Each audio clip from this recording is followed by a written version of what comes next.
Assalamualaikum warahmatullahi wabarakatuh. Di sini saya akan menjelaskan tentang pengertian dan letak fungsi aktivasi pada arsitektur sebuah NN.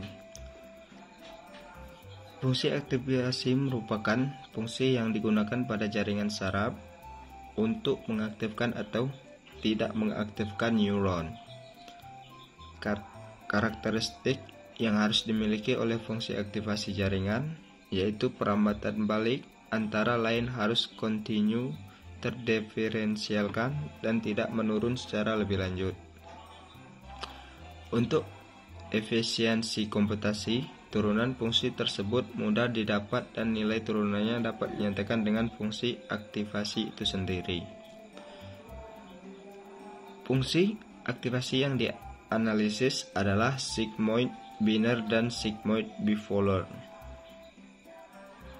Fungsi aktivasi bertujuan untuk mengenalkan non-linearitas pada model atau membantu NN menjadi sebuah fungsi non-linear. Fungsi aktivasi adalah persamaan matematis yang menentukan keluaran dari neural network atau NN. Akan tetapi, fungsi aktivasi tidak akan mungkin menggunakan backpropagation untuk melatih model. Turunan fungsinya yaitu konstanta dan tidak ada hubungannya dengan proses input yang terjadi. Jadi pada saat proses tidak akan mungkin untuk kembali dan memahami bobot mana yang ada pada neuron yang diinputkan, sehingga nantinya akan memberikan prediksi yang lebih baik. Semua lapisan neural network menjadi hancur ketika bergabung dengan fungsi aktivasi linear. Tidak peduli berapa banyak lapisan dalam neural network, lapisan tersebut akan menjadi fungsi linear dari lapisan pertama karena kombinasi linear dan fungsi linear. Jadi fungsi aktivasi linear mengubah NN menjadi hanya satu lapisan. Oleh sebab itu, ketika NN tidak ada fungsi aktivasi, maka NN dengan fungsi aktivasi linear hanyalah model regresi linear. Apabila diterapkan, maka NN akan membuat kekuatan dan kemampuannya menjadi terbatas untuk menangani kompleksitas berbagai parameter dari data yang diinput. Dan itulah mengapa fungsi aktivasi linear jarang digunakan dalam deep learning. Baiklah, sekian dari saya. Wassalamualaikum warahmatullahi wabarakatuh. Beberapa fungsi aktivasi yang sering digunakan dalam jaringan saraf tiruan antara lain fungsi undak biner. Fungsi undak biner atau hard limit dirumuskan sebagai Y sama dengan 0 jika X lebih kecil sama dengan 0, 1 jika X lebih besar 0.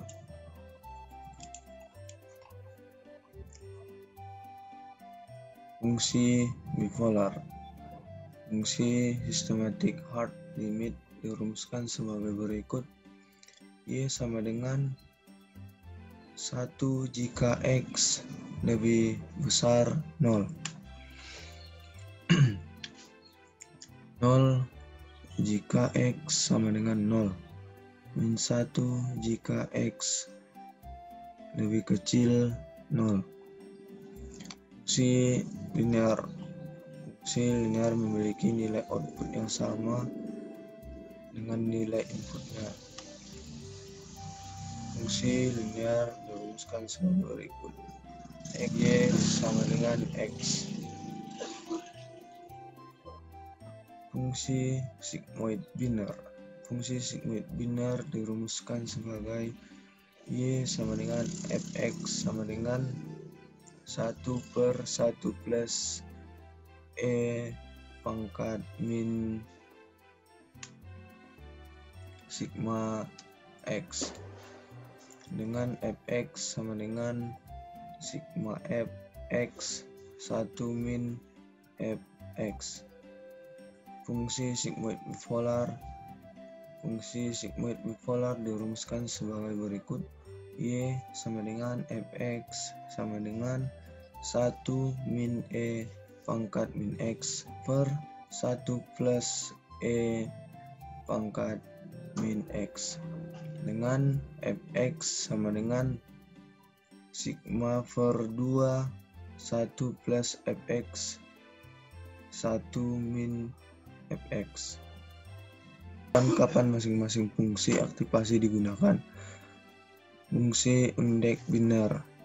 Jaringan dengan lapisan tunggal sering menggunakan fungsi undek step function untuk mengkonversikan input dari satu variabel yang bernilai kontinu ke suatu output biner 0 atau 1. B. Fungsi bipolar. Fungsi bipolar sebenarnya hampir sama dengan fungsi undek biner, hanya output yang dihasilkan berupa 1, 0 atau min 1. Fungsi linear index. Fungsi linear index memiliki nilai output yang sama dengan nilai inputnya. Fungsi sigmoid biner. Fungsi ini digunakan untuk jaringan saraf yang dilatih dengan menggunakan metode. Fungsi sigmoid biner memiliki nilai pada range 0 sampai 1. Oleh karena itu, fungsi ini sering digunakan untuk jaringan saraf tiruan yang membutuhkan nilai input yang terletak pada interval 0 sampai 1. Namun, fungsi ini bisa juga digunakan oleh jaringan saraf yang bernilai outputnya 0 atau 1. Fungsi sigmoid bipolar. Fungsi sigmoid bipolar hampir sama dengan fungsi sigmoid biner, hanya saja output dari fungsi ini memiliki range antara 1 sampai min 1. Jadi di sini saya akan menjawab pertanyaan nomor 5 dan nomor 6 pada tugas yang diberikan. Nomor 5, apakah fungsi aktivasi harus diterapkan di setiap layar MN atau neural network? Jawabannya ya, karena fungsi aktivasi merupakan gerbang sistematis di antara input yang memberi makan pada neuron dan outputnya menuju lapisan berikutnya. Jadi, untuk menuju layar selanjutnya harus menerapkan fungsi aktivasi terlebih dahulu. Selanjutnya nomor 6, pada dua contoh program yang kemarin, regresi dan klasifikasi tugas sebelumnya, di bagian coding manakah fungsi aktivasi didefinisikan?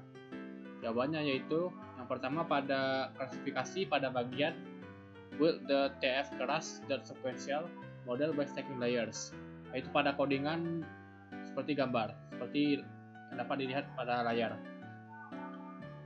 Untuk mengetahuinya dapat dilihat pada bagian activation. Pada bagian activation yaitu ReLU. ReLU yang berarti Rectified Linear Unit, yang merupakan salah satu fungsi aktivasi. Lanjutnya pada bagian regresi, yaitu pada bagian ADNN regression, yaitu pada codingan seperti pada layar. Untuk mengetahuinya juga sama, pada bagian activation lihat ReLU yang merupakan Rectified Linear Unit, salah satu fungsi aktivasi. Baiklah, sekian penjelasan dari saya. Terima kasih. Assalamualaikum warahmatullahi wabarakatuh.